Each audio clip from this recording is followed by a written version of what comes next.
In 1997, Paramount and 20th Century Fox released a movie called Titanic. I don't know if maybe some of you maybe heard of it. Did you also know that there's a movie called Titanic 2 that came out in 2010? No, I don't think so. This movie is... crap. There was no need for this movie.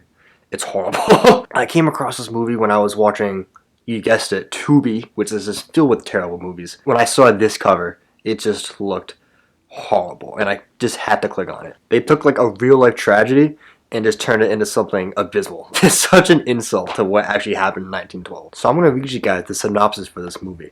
It goes, a century after the fateful voyage of the original modern luxury liner Titanic 2 sets sail.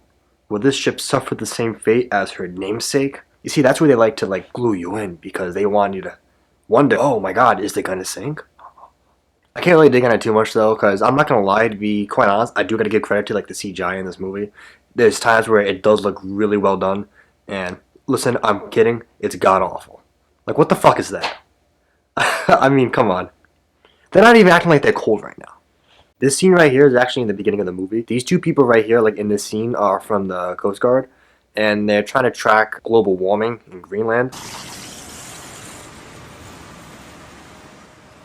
So even though this movie was filmed in 2010, it takes place in 2012, 100 years after the sinking of the first Titanic. So in memoriam, they wanted to make Titanic 2. One of the main characters is actually the designer of the cruise ship, whose name is Hayden Walsh. He's also, I'm going to point it out, he's quite the ladies' man. I didn't realize that I was doing life all wrong. If I want to get the girls, I gotta design cruise ships. That's the way to go. The story also follows one of the nurses. Her name is Amy, and she used to have some tension with Hayden back in the day when they were younger. They used to go out.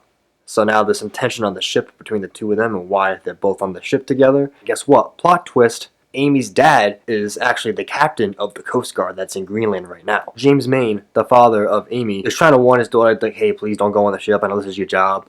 And she, of course, she's not going to listen to him because that's her job. Coast Guard Sector Command.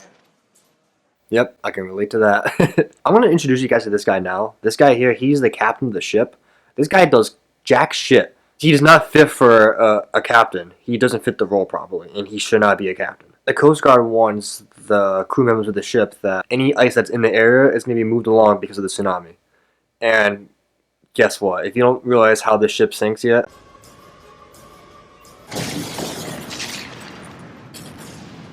it's crazy to see Justin Timberlake starring in like such a low-budget movie like this one. The acting in this movie isn't the greatest. Can I remind you that these engines have not been thoroughly broken in yet? If we push them... She's built for speed. This was this man's time to shine. He wanted to make sure that he pulled it off. The captain makes an announcement on the live speaker that this is not a drill and that everyone should put on their life jackets and their life vests. And everyone on the ship just goes nuts. Everyone acts insane. I ended up losing count of the amount of times that someone tripped going up these stairs, not down, just up in the same exact spot.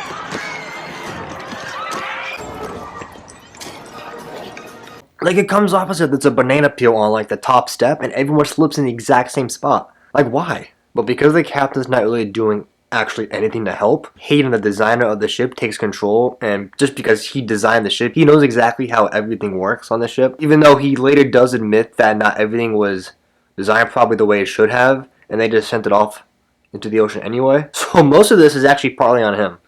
If this does sink, he's going to be at fault for this. He's going to see some jail time.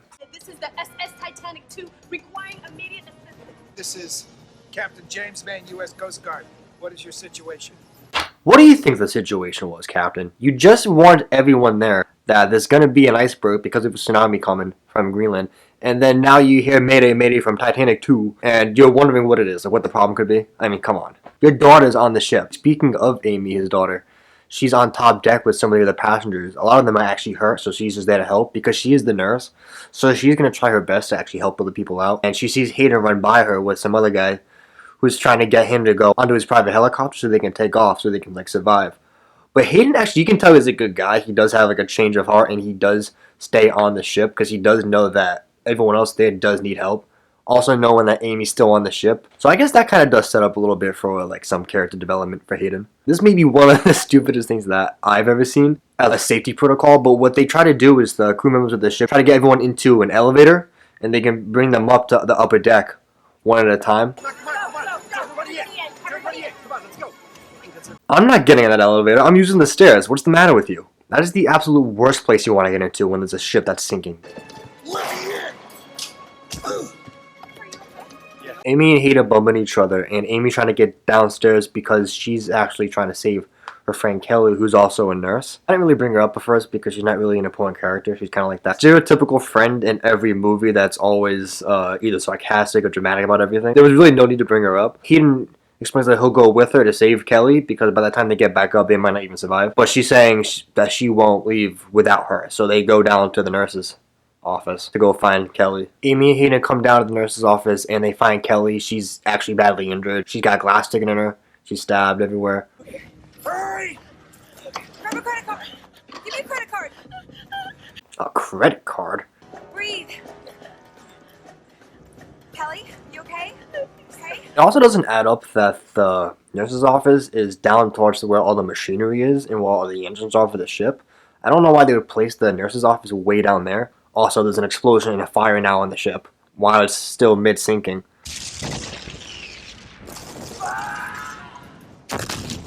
The reaction shots are kind of funny though, I'm not gonna lie. Everyone that the crew stuffs into the elevator dies because of the fire and the explosion. Amy's dad and the rest of the Coast Guard is still in the helicopter. They're trying to make their way towards the ship. It's taken them quite a long time though, because they're really not that far. They can travel much quicker now than anyone else can because they were already in the ocean flying. So I don't get why they haven't caught up with the ship yet.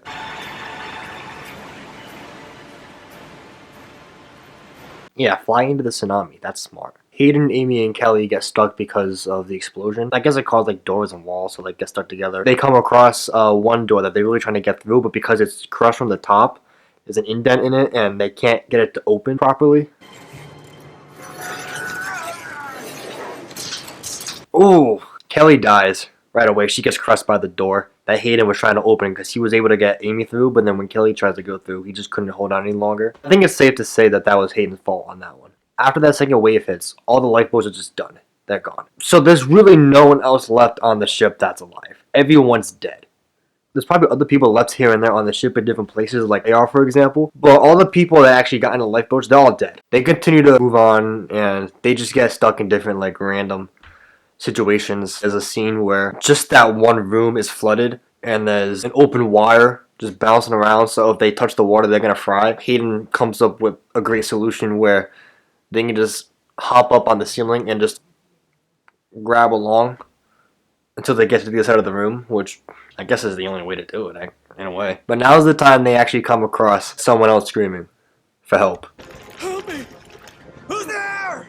The first thing that comes to my mind when I hear someone screaming for help, I always call out and ask who's there. This guy literally does piss me off, I swear to God. Hayden tries to open the door, but then easily gives up because he can't actually open the door. And then the other guy dies. So now that's two people that have died in the hands of Hayden because of his negligence. I thought he was having some character development in the beginning of the movie, but it just went to shit, and now he's just all over the place. They finally come across a diving facility. However, there's only one scuba suit and then one oxygen tank. And there's two of them, of course, so what do you think is going to happen? Take some guesses right now. I'll wait, and just put in the comments below like what you think should happen in this scenario. I'll wait.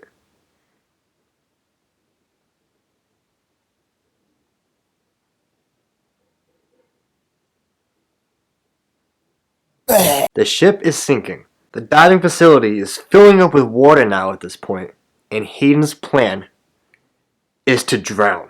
Amy uses the oxygen tank and the suit to reach the surface, and when her dad comes to rescue them, they'll come on time to rescue Hayden and survive him. Do you think this works? Hayden and Amy rekindle their past relationship because they know they're meant for each other and they'll always will be there for each other, so they have one final kiss before they both leave the ship. Hayden drowns. Amy's dad and the rest of the Coast Guard actually make it on time and they rescue Amy and Hayden. The ship fully sinks. This all happens within a span of maybe like 1 to 2 minutes, so this is why this feels like it's being rushed. It's really not. That's just how it was filmed. It was very rushed. When they go to resuscitate Hayden, you guessed it, Hayden's dead.